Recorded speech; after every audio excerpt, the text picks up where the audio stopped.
Hello साथियों, कैसे हो आप सभी। तो आरआरबी ग्रुप डी के एग्जाम में सीआई और एसआई के जिस जिस टाइप के क्वेश्चन मुझे पता चले हैं जो आपके एग्जाम में आ रहे हैं वो मैं सभी आपके लिए लेकर आ गया हूं। पहले आप खुद अटेम्प्ट करना और उसके बाद ही सॉल्यूशन देखना। तो चलिए शुरू करते हैं ना। एक धनराशि एक निश्चित धनराशि 20 वर्षों में स्वयं की 4 गुनी हो जाती है। किसकी दर से? वो चक्रवृद्धि ब्याज की दर से हो जाती है, वो मैं लिखना भूल गया। 20 वर्षों में 4 गुनी हो जाती है।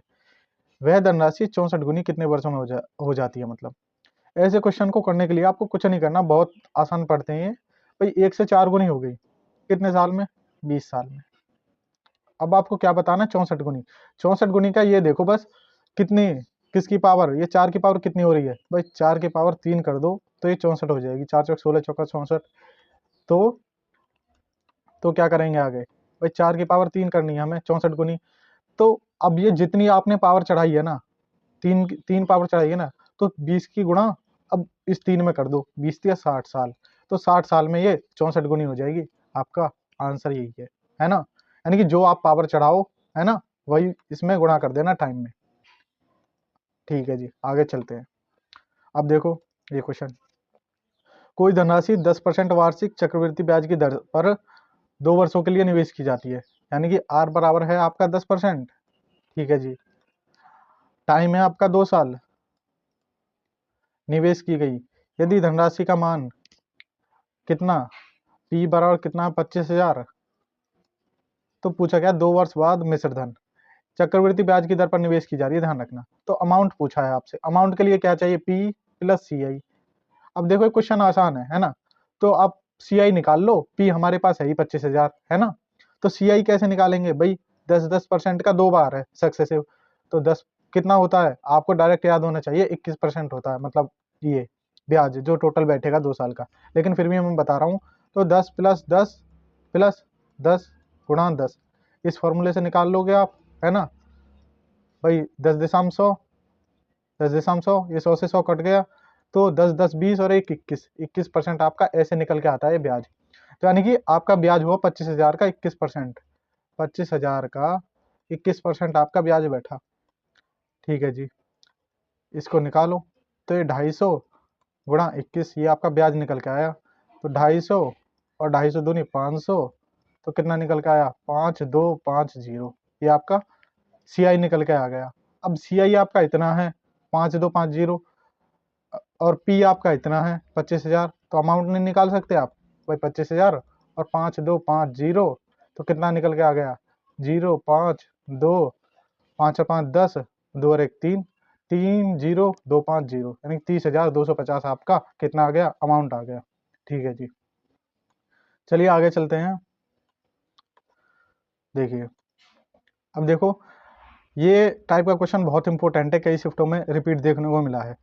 रीना ने कुल इतने रुपए 18,600 रुपये, कुछ धन 5% और शेष धन 3% की वार्षिक साधारण ब्याज की दर पर निवेश किया। ठीक है जी, साधारण ब्याज की दर पर निवेश किया।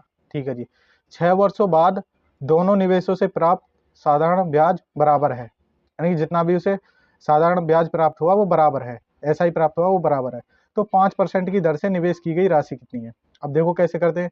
यानी कि 18,600 रुपये की आपकी कोई धनराशि थी। इसने कहा है कि उसमें से कुछ तो 5% की दर पर निवेश की गई और कुछ जो है 3% की दर पर निवेश की गई। दोनों 6 सालों के निवेश की गई। मतलब ये भी 6 साल और ये भी आपकी 6 साल। तो पूछ क्या रहा है? तो कह रहा है कि और दोनों से ब्याज जो मिलाना वो बराबर है। यानी कि SI1 बराबर है SI2 के। यानी जो इससे ब्याज मिला और जो इससे ब्याज मिला वो बराबर है। तो पूछ रहा है जो 5% की से दर से आपने कितनी राशि निवेश की, यानी कि इसमें से 5% के लिए आपने कितनी राशि निवेश की। देखिए कैसे करेंगे भाई। SI का फॉर्मूला क्या होता है? P into R into T. तो इसे P1 मान लो, इसे R1 मान लो, इसे T1 मान लो। T1 क्या मान लो? 6 ही रख दो, T1 की जगह 6 हो गया ये। ठीक है जी। अब ऐसे ही P2 हो गया ये P2, ये R2 गुणा T2 की जगह ये भी 6 साल है, 6 है बटे 100। अब देखो ये 6 6 खत्म, 100 100 खत्म। अब P1 अपॉन P2 का रेशियो निकालो आप। तो R2 का मान कितना? R2 का मान है 3%, यानी कि 3। और अपना R1 का मान ये नीचे जाएगी, R1 का मान है 5। तो 3/5 आपका अमाउंट का रेशियो आ गया जो आपने इन दोनों में निवेश किया है, यानी कि इसमें और इसमें। तो ठीक है जी, 5 और 3 8, यानी कि टोटल अमाउंट का मान आपका 8 है। 8 का मान है 18,600 आपका। तो पूछा क्या है, 5% की दर से निवेश की गई राशि, 5% की दर से अमाउंट का मान कितना 3, तो 3 का मान निकालना है। जब आप इसे सॉल्व करोगे तो आपका 6975 आपका आंसर आ जाएगा। सॉल्व कर लेना, है ना। चलिए हम अगले क्वेश्चन की तरफ चलते हैं।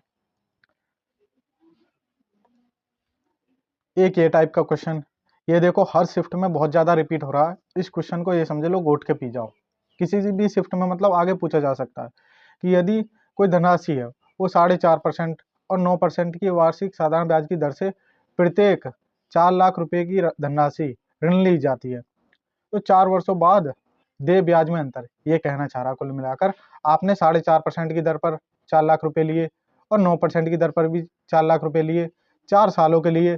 तो ये पूछ रहा है कि दोनों को जो आप ब्याज दोगे ना उसमें कितना अंतर है। तो अब देखो भाई 4.5% आपकी रेट थी, 4 साल के लिए आप लोगे तो कितना ब्याज देना पड़ेगा भाई, 4.5 गुणा 4 तो कितना बैठेगा, 4.5 दूनी 9 दूनी 18, यानी कि 18%। ठीक है जी। अब 9% की दर से कोई धनराशि लोगे 4 सालों के लिए तो कितना ब्याज बैठेगा, 36%, 9 चौक 36। अब देखो ये सेम है आपका, अगर ये सेम नहीं होती तो हम अलग अलग निकालते, इसका 18% निकालते, उसका 36 निकालते, फिर अंतर निकालते, लेकिन ये सेम है।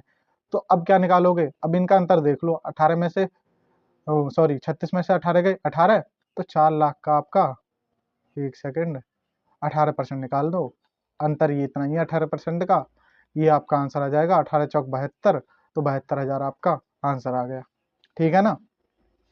ध्यान रखना इसमें ये सेम है, अगर ये सेम नहीं होती तो 18 इसका अलग निकालते, 36% इसके अलग निकालते, ठीक है ना, फिर अंतर निकालते। चलो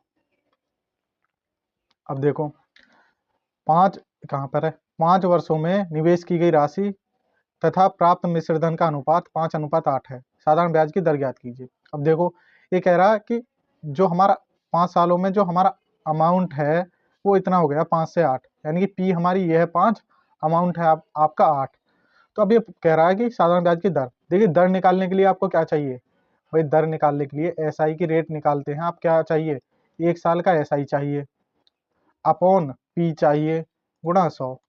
अब देखो आपके पास पी तो है 5, पी तो आपके पास है 5, लेकिन आपके पास 1 साल का एसआई नहीं है। अगर ये मिल जाए तो हम दर निकाल सकते हैं। तो 1 साल का एसआई कैसे निकालेंगे, अब देखो ये एसआई कितना मिला हमें, ये 5 सालों में कितना मिला भाई, 8 में से 5 गए 3, तो 5 सालों में हमें मिला 3 ब्याज। तो 1 साल का ब्याज निकाल दो, 1 साल का, 1 साल में कितना मिलेगा 3/5। जब 1 साल में मिला 3/5 तो इसे रख दो इसमें, तो 3/5 आपका ब्याज मिला। पी का मान कितना है आपका, पी का मान यहाँ से देखो 5 है, 5 गुणा 100, तो कितना हो गया 50 25 चौका 100, चौका 100 4 दिया 12% आपका आंसर हो जाएगा। ठीक है ना। तो चलिए चलते हैं। अब देखो एक धनराशि 2 वर्षों में स्वयं का इतने गुना हो जाती है, 2.25 गुना। यदि चक्रवृद्धि ब्याज वार्षिक रूप से संयोजित होता है तो मतलब चक्रवृद्धि ब्याज की दर ज्ञात कीजिए। यानी कि 2 साल में ये क्या हो रही है चक्रवृद्धि ब्याज की दर पर, यदि 1 से 2.25 गुना हो रही है। ठीक है जी। यानी कि अगर इसे हम पॉइंट हटाकर इधर जीरो लाएं तो हम ये कह सकते हैं 100 से कोई धनराशि 2 साल में 225 हो रही है, ऐसे बोल सकते हैं हम इसे। अब 2 साल में हमने निकाली, लेकिन हमें निकालनी है दर, तो हम 1 साल के लिए निकालेंगे, 1 साल में कितनी हो रही है। 1 साल में निकालने के लिए क्या करेंगे, अब जो ये 2 है देखो इसका ही रूट ले लेंगे 2 साल का। अगर यहाँ 3 होती तो इसका क्यूब निकाल, वो सॉरी क्यूब रूट निकालते। अब ये 2 है तो इसका अंडर रूट निकालो, तो 100 का अंडर रूट कितना है 10, और 225 का कितना है 15 पंजे 225, यानी 1 साल में आपकी धनराशि 10 से 15 हो रही है। तो अब देखो 1 साल में आपको ब्याज कितना मिला 5 रुपये का, कितने पर 10 पर, क्योंकि धनराशि आपकी 10 है, गुणा 100, तो आपका ब्याज निकल के आ जाएगा, मतलब ब्याज की रेट। तो इससे ये काट दो, आपकी 50% जो आपकी एसआई की रेट आ गई। ठीक है जी। एक ये देखिए ये लास्ट क्वेश्चन है। तो कोई धनराशि साधारण ब्याज की दर पर एक समान वार्षिक दर पर 3 वर्षों में इतनी तथा 5.5 वर्षों में इतनी हो जाती है, तो मूलधन ज्ञात करना है। ये क्वेश्चन मैं आपको थोड़ा सा बता देता हूँ, आपको वैसे खुद ही सॉल्व करना है। ये देखो पी कोई धनराशि है, अब देखो 3 साल में वो हो रही है कितनी 2502, और कितनी 5.5 साल में 5.5 साल में वो हो रही है कितनी, 3087।